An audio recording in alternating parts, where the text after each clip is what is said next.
I overreacting for wanting to leave after this? I started wondering if I was overreacting when everyone else laughed and told me it was kind of sweet. We were at my boyfriend's birthday dinner, a long table squeezed into a loud restaurant, plates overlapping, conversations crashing into each other, the kind of night where you're supposed to smile, nod, and not take anything too seriously. His mom stood up with a glass halfway through dessert and announced she had a story about her favorite boy. I assumed it would be embarrassing childhood stuff. A tantrum, a bad haircut, something safe. It wasn't. She talked about how she used to sleep in his bed until he was way too old, how she always knew when something was wrong because he'd still reach for her in his sleep.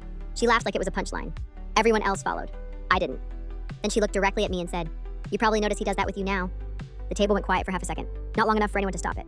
I felt my face burn. My boyfriend didn't say anything. He just shrugged and smiled like this was harmless background information I should have already known. I tried to brush it off, but she kept going. She mentioned how she still had his location, how she always knew when he stayed over at my place because his dot doesn't lie. She joked about being the first woman in his life and winked at me like we were on the same side of some pride joke. People laughed again. Someone said she was just proud. Later, in the car, I told him it made me uncomfortable. I didn't accuse. I didn't raise my voice. I just said it felt like too much. He sighed. Said I was reading into it.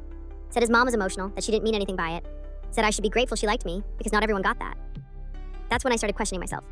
Nothing she said was outright cruel. Nothing crossed a clear line you could point to. But I felt smaller afterward, like I'd been quietly reminded that I was a guest in a dynamic that existed long before me and didn't really make room.